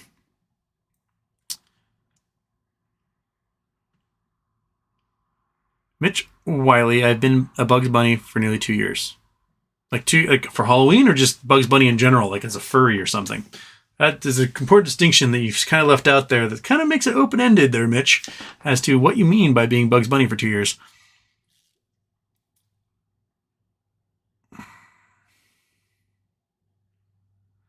Dan Margelo, I meant auditing in terms of the revenue brought in versus paid out and how it's spent and reported as spent by the lottery or gaming commissions. I put money on the books. It's not balancing. Well, they make more money off lotto than they pay out. So, you know how like no one wins the lotto and they say, okay, next week's is going to be $400 million. But by like Thursday, it's up to like 440. That has to do with how many tickets are being purchased and the amount that they can raise the grand total based on those ticket purchasing and odds someone's going to win. So they definitely sell tickets. I mean, because it starts out like $20 or $40 million, right? And then no one wins, so it goes to $45 million. No one wins, it goes to $55 million. No one wins, it goes to $70 million. No one wins. But each time, there's tens of millions of people buying a lot of tickets at $2 a ticket. And so they're always making more money on ticket sales than there would be a potential of a payout. And then by the time someone wins at 500 million or a billion or whatever, they have a whole bunch of sales for the previous 5 months where there's no winner. And as it builds up to that point. So they made way more than the $1 billion that they would theoretically give out over time in that case. Houston with street cred, look. That freaking guy, Doomsday Clock, how close are we? Doesn't matter. We're like a minute from midnight, aren't we?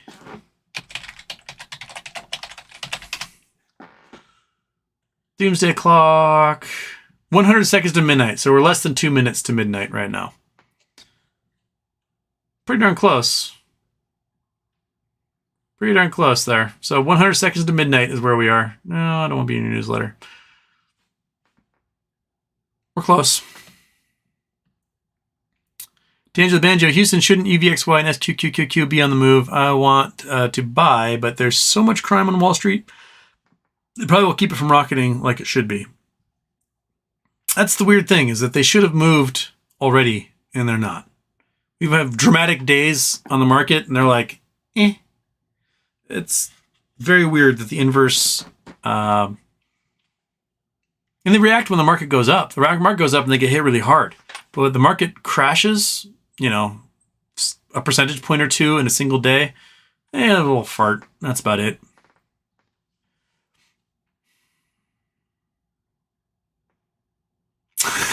Bex, happy birthday. Now you've shown your assets. How about a gun show? The gun show is not quite where it was like 6 weeks ago, but, you know, I need to go back to the gym and get the gun show going a little more. But I've been lazy and haven't been doing that.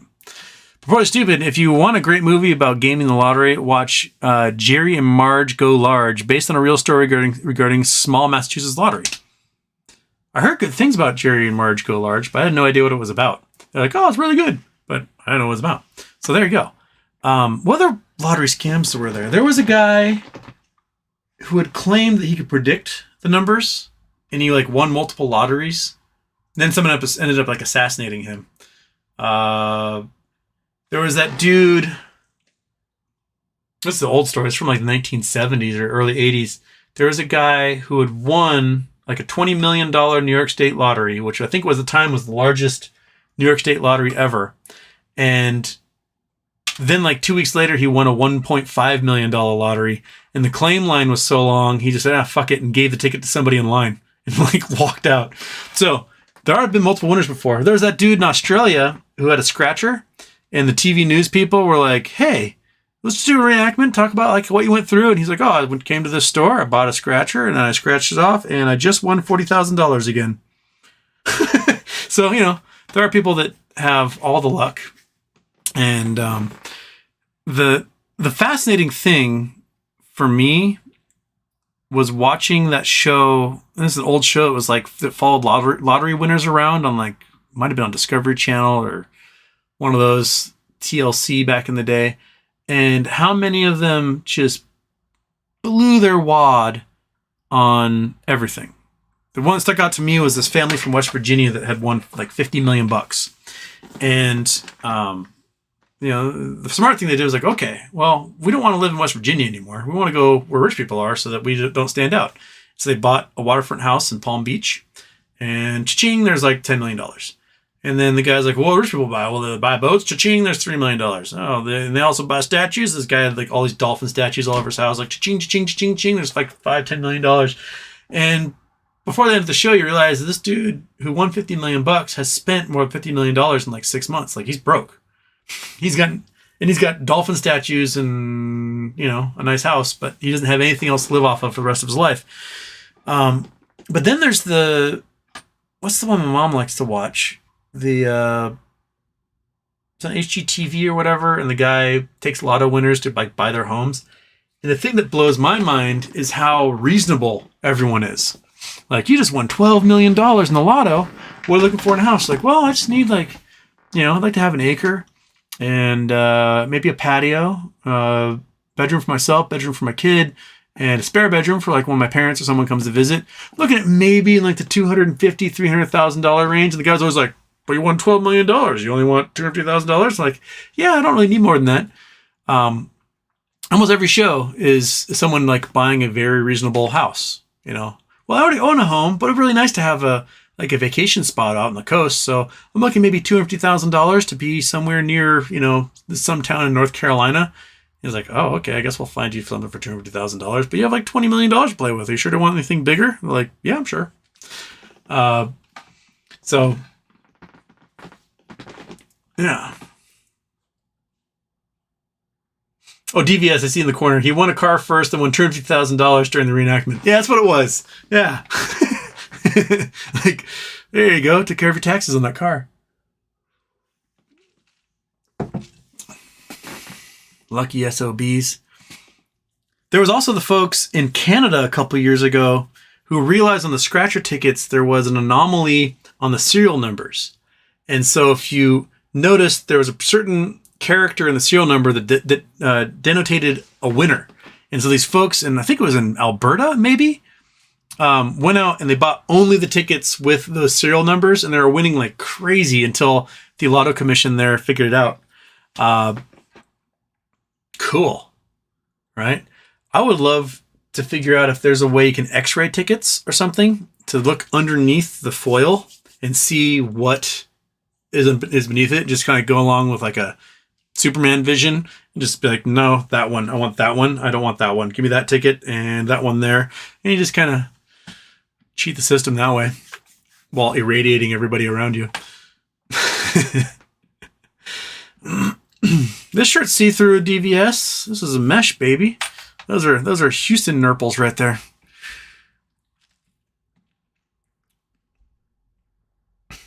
And the reset of the chat. I gotta scroll back up.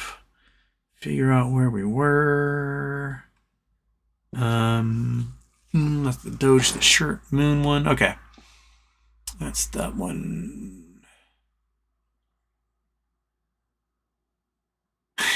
Houston, you have to buy the DLC for life if you want to breathe water. Okay.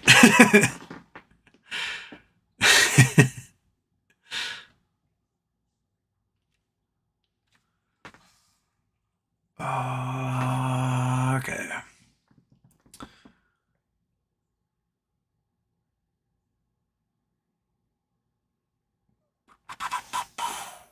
LCB, are we talking about Acme Lithium? No. We are not talking about Acme Lithium. The Japanese guy that kept alive for 1 month is horrific? Where is that coming from? I have no idea what that's related to. But it is the season. Anthony Frontera, how many sports franchise owners do you think are invested in hedge funds as a result of what? As a result, what do you think pro sports are going to look like if mass owners are forced to sell? I have very little doubt that Steve Cohen may be running into trouble and he might have to sell his majority share in the Mets. 0.72 is not doing well. They've been getting margin called a lot. And having a baseball franchise that might be worth a couple $1 billion could very well be a way you generate income to meet margin to get liquidity back. I don't know if he owns it personally or if 0.72 owns the baseball team. If 0.72 owns a baseball team, then it would probably count as collateral against whatever margin they take out. But my guess is that a lot of franchise owners are probably involved in hedge funds. You have a few of them that just have like oodles of Microsoft money or whatever, you know. Steve Ballmer in the Clippers, all Microsoft stock. Paul Allen's sister, I can't remember her name. She owns the Seahawks and the Portland Trailblazers. That's all Microsoft stock. Mark Cuban's got his investments that allows him to own the Mavericks. Who else? People of Green Bay own Green Bay. They're fine. The Walmart people bought the Broncos, so they got the Walmart stock backing them up. But there's still probably, quite a few hedge fund folks involved in a lot of sports teams.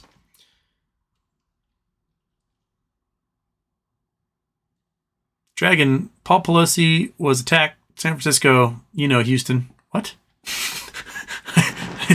I don't even know what that means.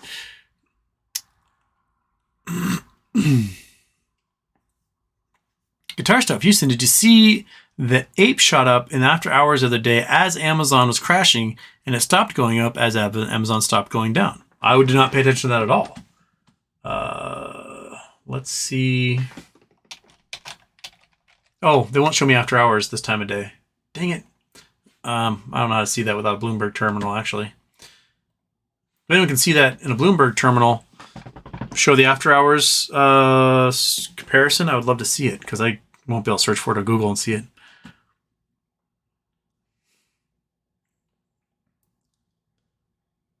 Houston, you look like Wario. I'm gonna win. Vanilla Gorilla, I was short all sports. Millennials will be in charge pretty soon. Sports are fun to watch, though, man. I love watching sports. But also very fun to play. So you can do that, too. But spiritual viewership, I think, is getting spread out and is competing with a lot of video games, streaming, a lot of other things. And so, but stadiums are still selling out. I still got that going on. But TV viewership, not quite where it was once was.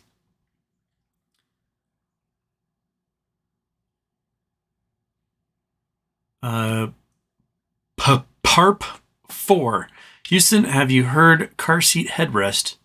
Check them out. I have not heard Car Seat Headrest.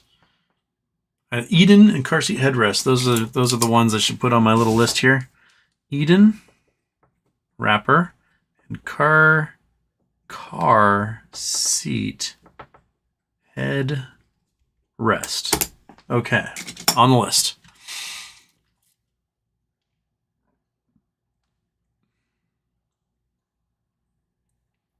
Ed Backwater, what happens with that shirt if you have a hairy chest? It just comes out. I don't have a particular hairy chest. You know, I got a little bit happening there, but not too much. It's not really showing through. But I can imagine if you are like a furry, very hairy, I don't know, Mediterranean fellow, where it almost looks like you're wearing a sweater at all times. You wouldn't be able to tell this shirt was mesh. It would just look like you're wearing a sweater with black shoulder pads. That'd be about it.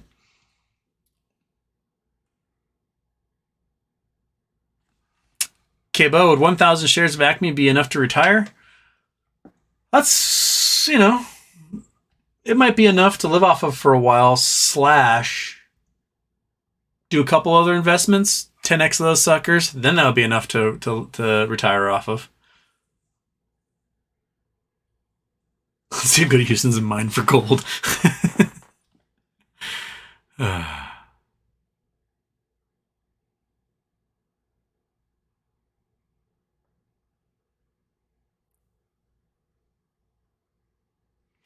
Javi A. Houston had a GME call, sold it as the run-up was happening for 29 strike price. I sold early, but I saw 28, 29, 30 price at 1,000, only made 400 on my $90 investment. Hey, you still won in the end. It might not be, you know, much, but hey, you got more than you started with, which is as good as you can hope for when it comes to calls. I've kicked myself. You know, I sold last year, sold AMC call at 1,200, and it being worth 7,700 at one point before. I was like, oh, I sold like 3 hours too early and just ran to $77, and I could have made nearly $8,000 on that call.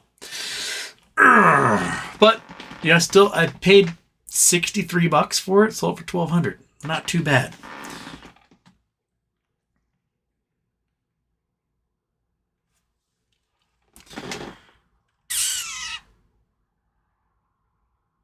I got Phillips 66 calls for tomorrow. Oil is booming. That's probably a good one to get.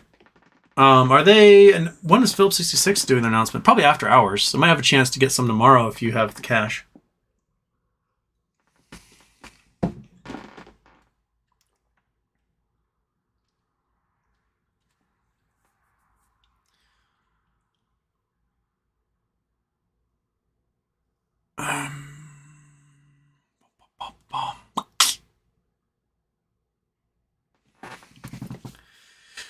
Grizzly Giant, what do you think of daylight savings time? It has to go.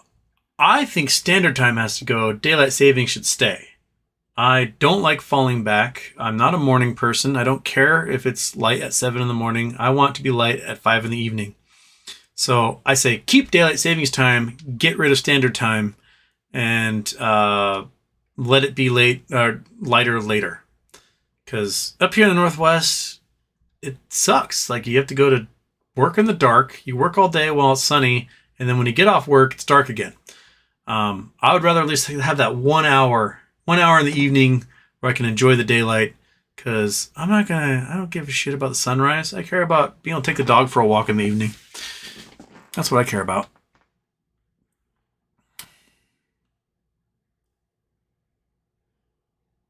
Washington State voted to keep daylight savings time and get rid of standard time. But then James is like, we're going to ask for permission from the government. I'm like, no, you don't. You just say, we're not changing the clocks. We're not falling back. We're staying sprung forward. And that's it. Everyone deal with it. The ferry boats, the buses, everything's going to obey daylight savings time and not standard time. Dance with the Banjo, go see Foo Fighters in concert. You'll change your mind.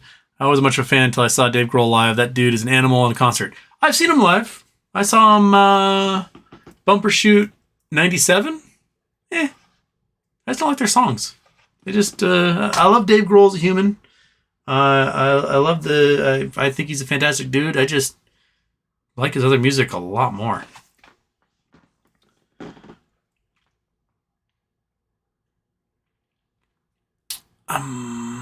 Gary Del Vecchio, a short hedge fund must be nimble, short for a few days or a month and get out. If you hang around, you will lose.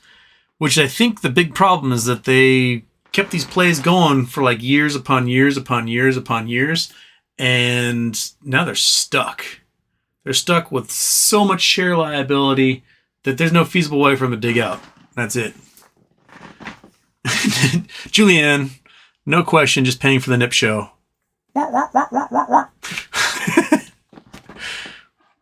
Thank you, Julianne. The nips, thank you. The monkey butt thanks you. Right, monkey?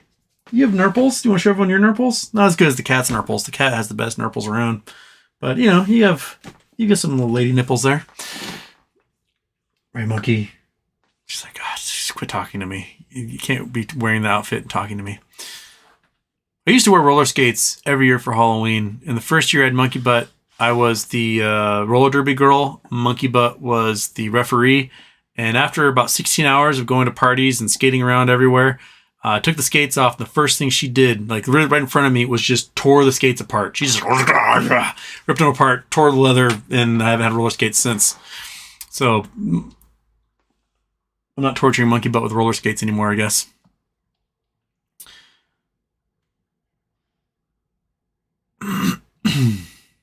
Well, yeah, that was Nancy Kerrigan one year on roller skates. The knee brace and everything.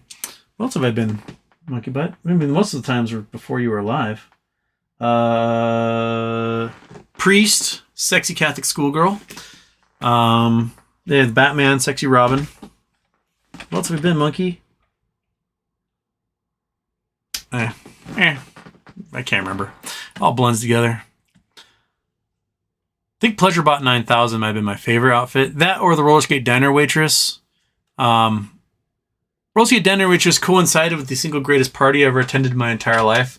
That was October 2009. And because the economy had completely collapsed, a friend of mine who was a digital artist and some of his art friends managed to rent this giant spec house that had gotten built.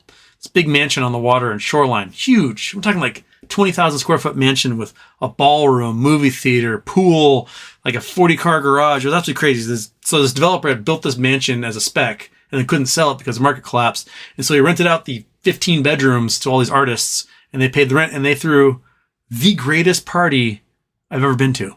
And I was a diner waitress named Betty.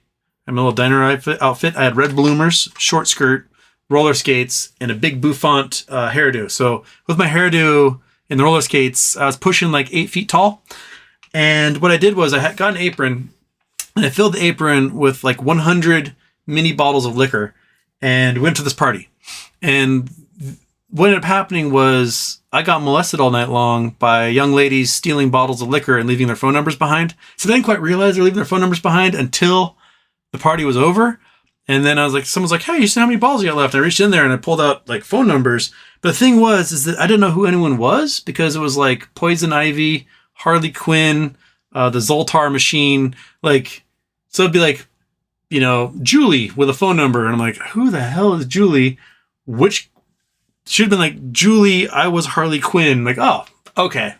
That helps. So I ended up going on what were essentially like 10 blind dates as a result of that party. That was a great party. And then the second Pleasure Bot was just a great costume. It was just a great costume in general. I hosted the party that year at my house. And the police raided the party thinking we were a bunch of high school kids, and turns out everyone was in their 30s and 40s. And then the police officer was trying not to like look at me while taking his report, because they were like, "Oh, we got noise complaints." I was like, "No, you don't. All my neighbors are here. Anyone who could be complaining about the noise is in this house right now. There's no teenagers here. We're a bunch of adults, but I've got silver shoulder pads, a silver helmet made out of a painted Cheerios box, and I had like these like weird little cardboard nipple circles, and I want to say like a loincloth, but the butt was cut out, and there was a flip top contraption to get to the pleasure port, and then a coin deposit for mustache rides, 5 cents for mustache rides. And the cop, like, he could not look at me at all. And I'm stone cold sober because I don't drink. And the for like 10 minutes, he's just like trying to write in his notebook, but not get me at all in this field of vision. It was great. I just enjoyed that moment alone, making him so uncomfortable by. And he's regretting it. He's like, "Oh my God, there's no kids here. But now that I'm here, I have to like give some sort of warning or whatever and take down information." But the great thing is that I lived in that house for another 4 years. The cops never came for a party once after that. Not for 4th of July, not for another Halloween. That I essentially had created an antibody to the police by being dressed like that for one Halloween alone. And then I got put on a list. It was like, let them do whatever they want. There could be a murder in that place. We're not showing up because we don't want to deal with that guy. But another funny thing about the diner waitress one was I had to roller skate like a mile from my house down to the ferry terminal. So I roller skated down to the ferry terminal, and then my friends were meeting me on the other side to take us to that huge party. So I roller skate down the gangplank, get on the ferry boat, and the ferry worker's like, "You can't roller skate on here." So I take the roller skates off, and I'm in my socks, and I walk and I sit down, and then the boat gets to the other side, and I walk off the boat and I get to the ferry terminal, and I'm putting on my roller skates, and this cop comes up, and the cop, have a drumstick here. Well, pretend this drumstick is the cop's mag light in his belt, and he walks up, and he's just like stroking his mag light, right? He's just stroking away, and I'm like, "Hey man, what's going on?" He's like, "Yeah, I know that you shouldn't wear those roller skates in here, but I just kind of want to watch you skate away." And you know what? There are certain cops that are really into that sort of thing, and certain cops that they'll never want to come back again. Clayton Bruin, making cops uncomfortable is a great game. Great time. Yeah. And the thing is that I'm stone cold sober the entire time, so they really don't know what to make of that.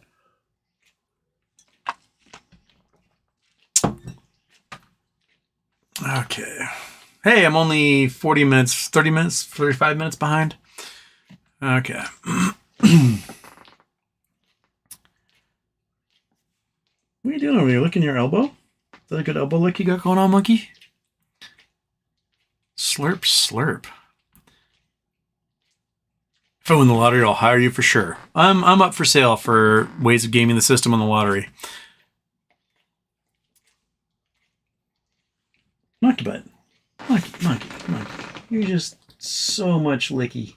So much licky right now. And it's just the inside of your elbow. I don't know what flavors you got going on there, bud.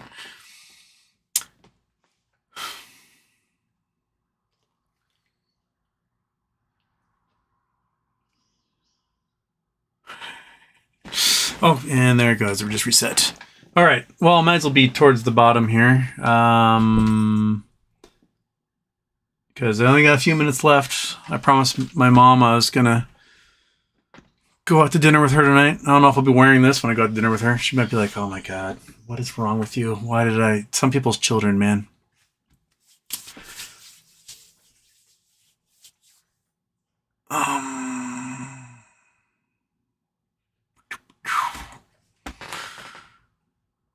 Brandon T. Houston, any news about Sears? Well, they announced the effective notice of effective date or whatever, and in it they just talk about how the date's effective and they've been noticed, and there's notice of effectiveness, and we effectively notice everybody, and everybody's been noticed and affected. I don't know exactly what that means in terms of anything else, but October 29th, everyone was effectively noticed and noticeably effective. So that's the news on Sears. Even the Reddit post is like, I can read all these words. I don't know what any of it means. But it means they've been effectively noticed or noticeably effective. And that's where we are. SS Minnow Johnson, David Bromstad, the winners already bought their dream house on the show. That's always how it works. They like pretend to go look for the dream house, and then they're like in their dream house already. They said move all the furniture out and move it back in. That's how all those shows work. Or I have a friend that worked on real estate shows. You just have a couple that pretends to go house hunting and then pick one, and then that's it. And they go film after the house has actually been sold to someone else, and they pretend like they live there. Everyone come over for a party and celebrate my new house. DVS, I wonder what today's pre-market run was all about. They must really be running out of liquidity if they had to run it this early. Plus, now we have GameStop Immutable launching as news. Yep. My guess is that the SPY took some big hits on Thursday and Friday, and perhaps they had to drum up some ability to get some cash on hand. So they let it play to $34 before it got too dangerous, and they sold some calls, bought some puts, put it back down again, sold the puts, and that got them enough cash to last maybe another few days. It's probably what they're doing. Mount Lithium, Bugs Bunny.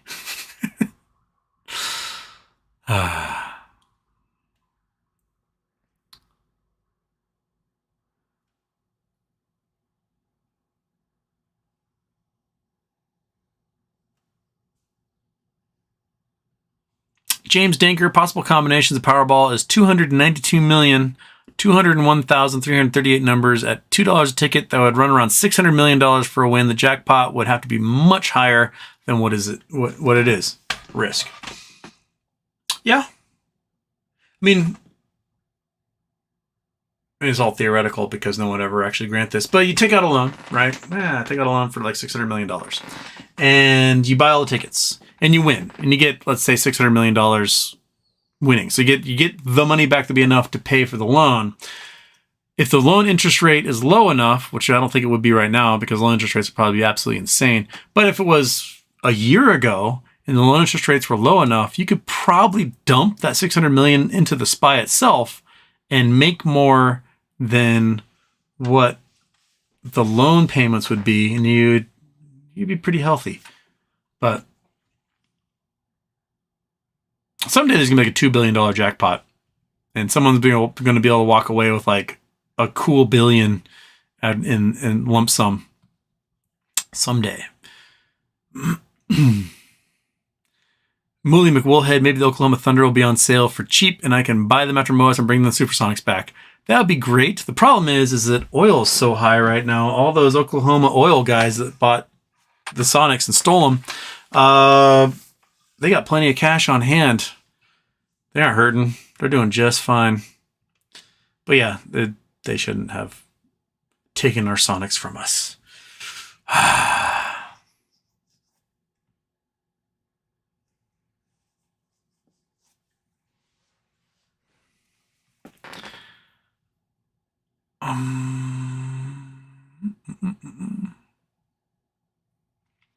Street, I lost a 3.5 of gelato, Cali Special, in some bushes and never recovered because it was parent. Oh, we're talking about duking yourself. Yeah.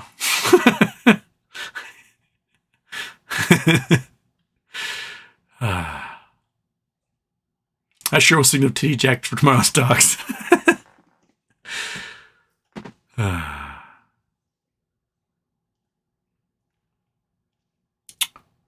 Bam, big ass Mexican. So if humans start chucking nuclear waste into space, wouldn't it eventually hit some kind of whole fart thing we talked about the first time you ever answered one of my questions? The great thing about space is space already is mostly radioactive, so you can throw things into space all day long. Things be radioactive out there, no one cares because the radioactivity is just coming from all sorts of different directions. The problem is if it like went up into space and then came back down again, well, then you're like completely screwed. So you really have to make sure that whatever you launch is not coming back to Earth and is going to make it and not be like boom, and then you just make a whole area uninhabitable for 20,000 years. That's probably the biggest problem with that.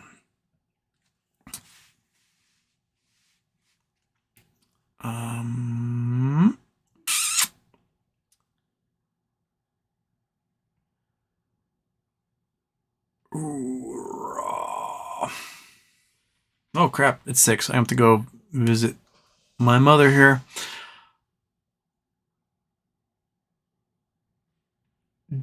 Dev Stratomga.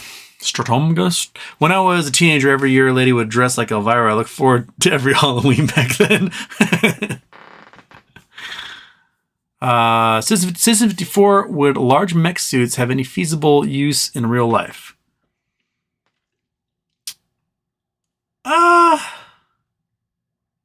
The thing about mech suits is, look at the way tanks are getting just snuffed out in Ukraine, right? Like, being able to armor a tank, you really can't. They're just getting shredded by javelins and those anti-tank missiles. Imagine now you got a mech suit that's like ka-chunk, ka-chunk, ka-chunk, ka-chunk, and there might be slightly more nimble than a tank, but I seriously doubt that they would have the actual shielding needed to guard themselves against javelins and stuff. It would just be mechanized death traps. They might be useful for, like, used as like forklifts, lifting things and moving stuff around and whatnot. But I don't see an actual future where, maybe if you're like battling something on an insect planet, you drop a bunch of people in mech suits. But in modern warfare, I think mech suits just get blown up. They're just death traps.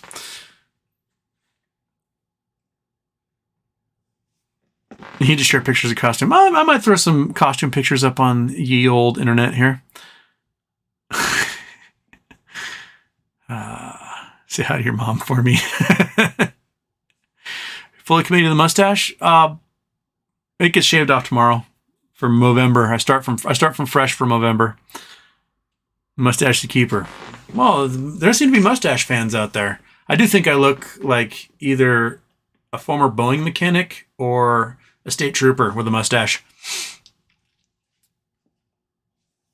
Ava Coons loves the look. All right. Okay.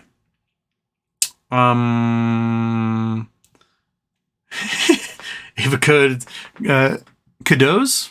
I missed most of the show. Who is Houston? All black. I am Magnum PI 2051. And since we're at the end of the show, I should probably just put the dark glasses on I can't see anything with. And then there we go. Now I just need a flying Ferrari and Rick and TC. If I have a flying Ferrari, do I really need TC in his helicopter anymore at that point? I may have to just name the flying Ferrari TC. And that'd be that. But anyway, we're in the future. We're solving crimes and finding lost dogs. And Monkey Butt is on the floor having a great time. I'll see everybody on Wednesday. I want you guys to have a great time. Happy Halloween from Lazer Magnum PI 2057 to all of you. And I hope you folks have a good one. Make sure the kids get lots of candy. And you know what? The sun's down. It's November. The sun is down. That means we can do this one to end it on.